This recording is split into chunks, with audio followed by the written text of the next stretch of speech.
여러분, 내일 당장 현금 20억 원이 입금되면 행복할 것 같지 않으신가요? 그런데 지금까지의 통계는 정반대를 말합니다. 실제로 미국과 한국의 거액 복권 당첨자들을 추적해보니 70%가 5년 내에 파산한다는 충격적인 결과가 나왔습니다. 우리가 주목해야 할 지점은 단순히 돈을 탕진했다는 사실 그 자체가 아닙니다. 이들이 파산에 이르는 과정에는 과학적이고 심리적인 세 가지 패턴이 존재합니다. 첫 번째 패턴은 경제학에서 말하는 소비의 비가역성과 레칫 효과입니다.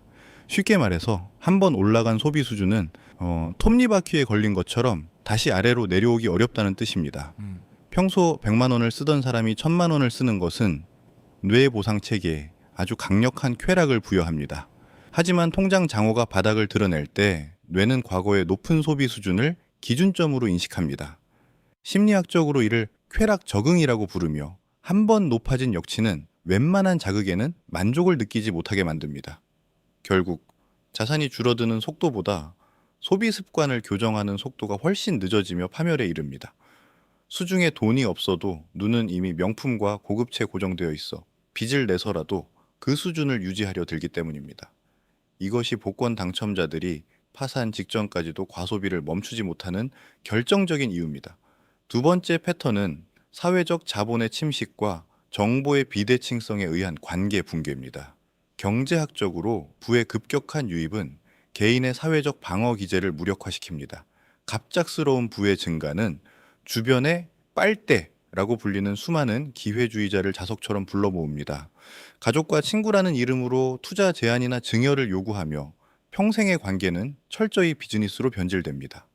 사회심리학적 연구에 따르면 갑작스러운 거액의 당첨은 주변인들의 상대적 박탈감을 극대화하여 시기와 질투의 대상으로 만듭니다. 나를 지탱해주던 유일한 정서적 지지 기반이 사라지며 우리는 돈은 많지만 사람은 없는 극도의 고립감을 경험하게 됩니다.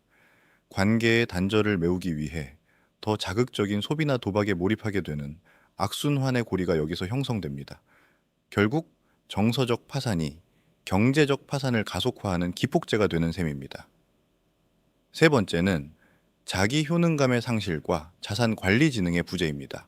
행동 경제학에서는 이를 심적 회계 오류라고 설명합니다. 피땀 흘려번 돈과 공짜로 생긴 돈을 서로 다른 계좌로 인식하여 공짜 돈을 훨씬 쉽게 낭비하는 경향입니다. 노동을 통해 자산을 불려나가는 과정은 단순히 숫자를 쌓는 행위가 아니라 경제적 근육을 키우는 훈련입니다. 그 지루한 과정에서 우리는 지출을 통제하고 리스크를 관리하며 자산 배분의 원칙을 배웁니다. 하지만 당첨자들은 이런 운용 능력이라는 필터 없이 거대한 에너지를 맞닥뜨리게 됩니다. 준비되지 않은 상태에서 쏟아지는 물은 결국 그릇 자체를 산산조각 내버리고 맙니다. 투자의 기본 원칙인 리스크 분산이나 자산 배분 개념 없이 고수익만 쫓는 위험한 상품에 몰두합니다. 통계적으로 당첨자의 80% 이상이 전문적인 자산 관리 조언을 거부하고 독단적인 판단으로 투자를 결정합니다.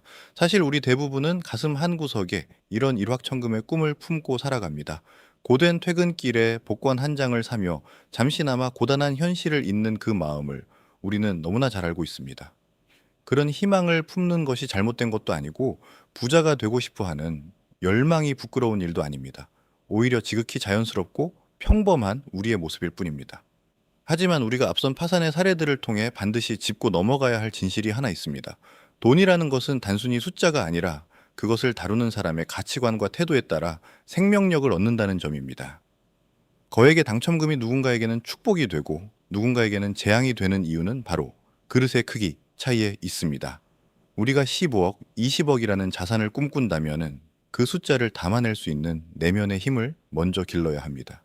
아무리 많은 물을 부어도 그릇이 작거나 금이 가 있다면 결국 모든 것은 바닥으로 흘러가 버리고 맙니다. 더 중요한 것은 우리가 스스로 불을 일궈낼 때 경험하게 되는 실패의 자산화 과정입니다. 자본주의 시장에서 내 돈 1000만 원을 잃어보고 다시 2000만 원을 복구해본 경험이 있는 사람은 갑작스러운 폭락장에서도 평정심을 유지합니다. 하지만 복권 당첨자에게는 이런 복구 능력이 없습니다. 그들은 돈을 벌어본 적이 없기에 잃는 것에 대한 공포를 과도한 도박이나 무모한 투자로 해결하려 듭니다. 스스로 고통을 감내하며 모은 자산은 그 액수보다 몇 배 강한 유지력을 갖지만 하늘에서 떨어진 돈은 주인을 시험에 들게 할 뿐입니다. 결국 부의 본질은 통장에 찍힌 숫자가 아니라 그 숫자가 사라졌을 때 다시 채워 넣을 수 있는 나의 생산성과 지혜에 달려 있습니다. 진정한 부의 가치는 돈의 액수가 아니라 그 돈을 통해 내가 누릴 수 있는 삶의 주도권에서 나옵니다. 우리는 앞으로 돈을 바라볼 때 단순히 소비의 도구로만 생각하는 관습에서 벗어나야 합니다. 나만의 경제적 철학을 세우고 작은 소득이라도 스스로 통제하며 불려나가는 경험을 쌓는 것이 중요합니다. 그것이 바로 우리가 흔히 말하는 경제적 근육이며 어떤 폭풍우가 몰아쳐도 나를 지켜줄 유일한 실력입니다. 우리가 지향해야 할 가치관은 운 좋게 얻는 부가 아니라 실력으로 지켜내는 부여야 합니다.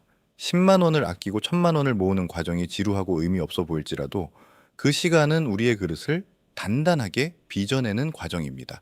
한 걸음씩 나아가는 이 걸음들이 모여 나중에 거대한 부가 찾아왔을 때 그것을 진정한 자유로 바꿀 수 있는 힘이 됩니다. 일확천금을 꿈꾸는 마음은 간직하되 그 꿈을 현실로 만들 수 있는 준비를 오늘부터 시작합시다. 경제적 자립은 결과가 아니라 과정이며 그 과정에서 얻는 지혜가 진짜 자산입니다. 우리는 요행에 기대를 걸기보다 스스로의 성장을 믿고 나아가는 동료가 되어야 합니다.